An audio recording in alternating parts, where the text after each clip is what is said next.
Depuis quelques mois, vous nous suivez, nombreux, merci.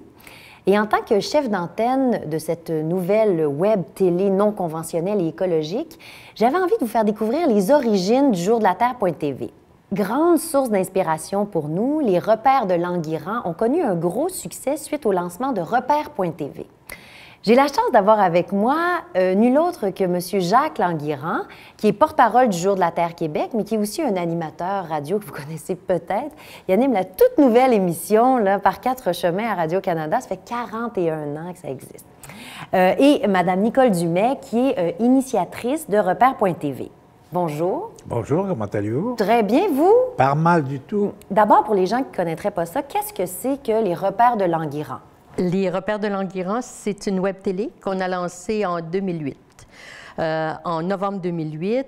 Et à tous les jours, pendant 3 ans, on a mis un nouveau vidéo. Ce qui veut dire qu'il y a au moins 1000 vidéos sur le site. Comme Jacques parle des livres à son émission de radio, on s'était dit, pourquoi pas partager notre bibliothèque avec les gens? Donc, on voulait que ce soit très intimiste, comme si on recevait les gens à la maison et qu'on leur offrait un livre et puis que Jacques leur en faisait un peu le résumé avant de leur donner le livre à lire. Et puis, après ça, on a essayé de structurer le site comme notre maison, comme il y a le boudoir. Donc, ça, c'est où les gens se retrouvent pour parler de tout et de rien. Mais on a essayé que il n'y a pas de chambre à coucher, en tous les cas. Non, il n'y a pas la chambre à coucher. On s'est gardé quand même. On s'est gardé une petite Il faut être correct, hein? Moi, ce qui me frappe de ce site-là, c'est que ça parle autant de spiritualité, de quête d'identité. Il y a beaucoup de sujets.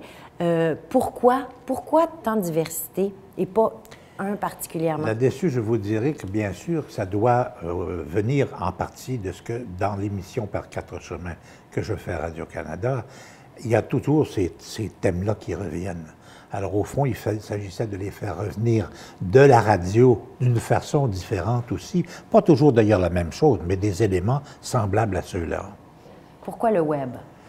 Parce que nous, on avait l'intention de faire les choses autrement. Oui. Et on les a faites autrement. On a créé vraiment un médium spécial avec cette télé.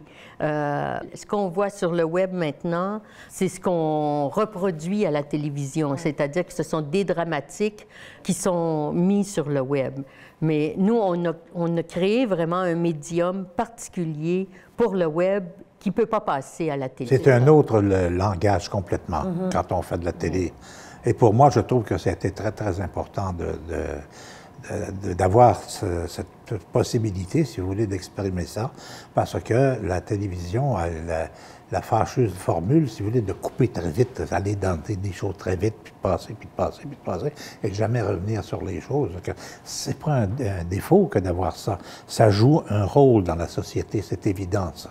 Mais il faut quand même arriver à utiliser les outils dont nous disposons maintenant pour communiquer des informations pertinentes et qui doivent être exploitées d'une façon plus élaborée, si vous voulez, que ce qu'on peut faire à la télévision ordinaire, en quelque sorte. Repères.tv, c'est notre modèle pour le Jour de la Terre.tv. Regardez les deux sites, vous allez voir, le design est sensiblement pareil. Un arrière-plan sombre, mais avec des couleurs, un côté créatif, un côté festif, ludique, mais aussi un côté où on peut apprendre des choses. En fait, sans repères.tv, il n'y aurait pas eu le Jour de la Terre.tv qu'on a en ce moment. Merci beaucoup, parce que vous êtes pour nous vraiment une grande source d'inspiration, tous les deux.